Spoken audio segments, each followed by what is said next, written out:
It's Wednesday and it's time for the one and only North Carolina Vinyl Picker. And I was out today. I was at the corner store and I found a few records that I'm going to show you on Sunday. That's right. Coming up on Sunday on the North Carolina Vinyl Picker Show. I'll be showing you those records plus more. I got some stuff coming in the mail.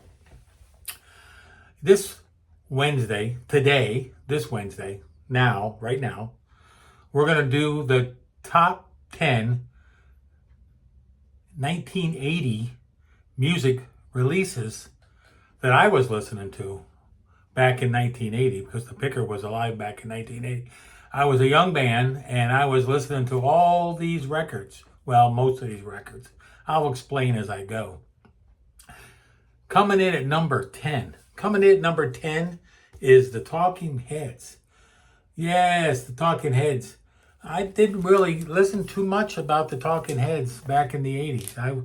I remember listening to this album, Remain in Light. And I don't know if I had the vinyl or I had a CD or a cassette or something. But I remember this album. And the album that came after this was this album. And then I don't have the one about the buildings and the food and all that. I don't have that album. And then I got this one. So I found these other two, but I don't remember listening to those two back in the 80s, and that's why it comes in at number 10. Coming in at number 9. Coming in at number 9 is The Police and Sting. Kind of like a combo. I don't remember listening to anything as far as The Police goes, unless it was Synchronicity. I had the cassette of this, and I remember wearing it out. That's right, I was wearing it out. And this album here is everybody shows it, it's translucent, and you can see through it and all that stuff. But I just had a regular copy, I guess, and I don't know what copy I had. But this is the copy I have now. And I really like this album. This is an album I know note for note, because I played it so much in my car back in the 80s. I know I had it on cassette. Now, the album before that one was this one. I remember kind of, sort of, that I listened to this one. I don't remember too much about it. I don't think I owned this one. Ghost in the Machine. And the one before that, I know I didn't listen to, because I wasn't in on the first three albums. You remember North Carolina Vinyl Picker, a.k.a. Big Chief. I was a prog head. So I was listening to really nothing but prog. And the bands carried over into the 80s, and we'll get into that more here going down the road. But, yeah, so The Police. And then we had, after he left, we had Mr. Sting. That's right. And he was in the movie Dune, if you remember that movie from the 80s. I love that movie. That was like one of my top 10 movies from the 80s. I remember seeing it in the movie theater with my nephew, Peter. The Sting, the Dream of the Big Turtles. And this is a great album. It's kind of jazzy. I really like it a lot. And I like this more than I do The Police, actually. I like Sting's early output. And after the Dream of the Blue Turtles, it was time for Nothing But the Sun, which I found, that album's hard to find. And if you find it, it's pretty expensive. Here's Russians. Don't the Russians love their children too? Apparently not. Oh. Sting, Bring On the Night. Bring On the Night. You remember, the 1980s was all about Ronald Reagan. Ronald Reagan was the president for almost all of the 80s. And I was in the Navy for all of the 80s. I was in the Navy part of the 70s, part of the 90s, but all of the 80s. So I was all over the world. I was traveling and moving and shaking, and I was everywhere. So different countries. I was, I had a lot of time to listen to music, because back then I had a turntable, but I didn't have access to one on board ship. So we used to listen to cassettes a lot. And CDs was getting pretty busy. I remember having a Walkman, listening to cassettes, a lot of cassettes back in those days. Where are we at? Coming in at number 8, Missing Persons. That's the second album. Here's the first album. I remember having this album. I liked this one a lot. because Missing Persons had Terry Bozzio in the band. Terry Bozzio played drums in UK when Bill Bruford moved on. Eddie Jobson and John Wetton grabbed Terry Bozzio to play drums for UK. And then he went to Missing Persons, married his wife, and then they got divorced. And then Bozzio went on, he played with Frank Zappa and he did some solo stuff. Oh, awesome drummer. You know, he was just kind of spinning his wheels in this band. He can play the drums. Patrick O'Hearn went on to be a new age artist. And he had this album, and this album. His solo albums are fantastic. But believe it or not, he was in Missing Persons. Missing Persons was number 8. Coming in at number 7. I remember being heavy into this guy. Thomas Dolby. As we move up the list, the bands are just going to get more impactful to the picker. Thomas Dolby. Yes, I saw this. We used to watch MTV all the time. And this was on there all the time. And it was Wind Power. And One of My Submarines was missing. And, you know, all that stuff. Thomas Dolby. This is my favorite of his albums, though. It's his sophomore release. It's The Flat Earth. Love this album. This is my favorite album. This would be a top 10 album for the 80s right here for me. Love this one. And then after this one came Aliens Ate My Buick. That's right. His third album. It got a hot sauce. It's hot and spicy. Yeah, hot sauce. That's what we were listening to back then, believe it or not. Everybody was listening to it.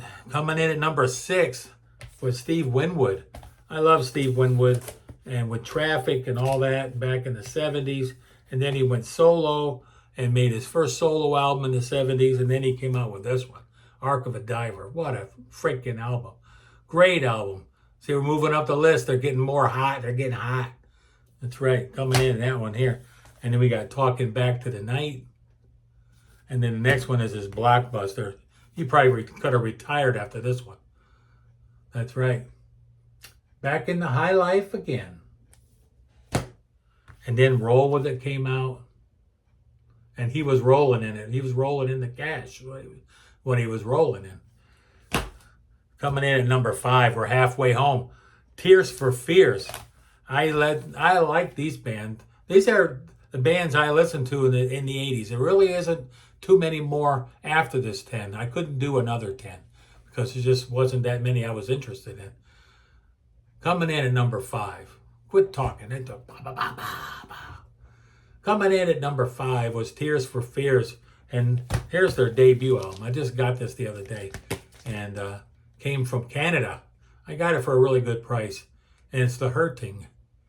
I really only need their first 3 albums. I have 2 of them. And Sowing the Seeds of Love is the one I need. Here's their second album. Huge album. Songs from the Big Chair. And I got me a Vertigo copy for cheap. Yeah, I love this album. I played this one the other day. I play them, I clean them, and then I store them away. That's what I do. Coming in at number 4. I seen this band on this tour right here. The Discipline Tour. King Crimson. This is the 80s version of King Crimson. And they made 3 albums in the 80s. And this is the tour I saw in New Haven with Robert Fripp and Bruford and Tony Levin, Adrian Belew, the original King Crimson, not that band Beat that went around and redid the music, which I've heard it was pretty good. But I saw this tour right here, 1981, had to be 81, 82, probably 81, 82, because I was stationed up in Groton. And then they come out with this one, Beat. And then they made the 3 of a Perfect Pair. Coming in at number 3, boy, we're getting down to the nitty gritty now. We're really getting down there. We're getting down to the top 3. Top 3.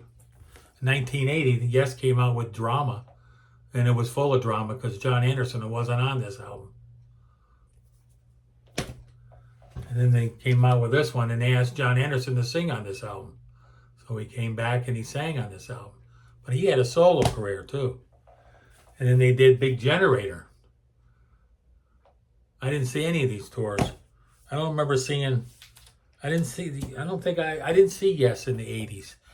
I didn't see them. Anderson, Wakeman, Bruford, and Howe. Well, I was away overseas for 3 of those years. And the rest of the time I was on the high seas, I was rolling. So, like I said, I didn't get to see Yes in the 80s. I saw them in the 70s, and I saw them in the 90s. I saw them after that. Coming in at number 2 has to be Genesis. And I did see Genesis in the 80s. And here's the album Duke, which came out in 1980. Excuse me. The Abacab Tour, 81. This is the Genesis album, the Mama album. I saw this tour.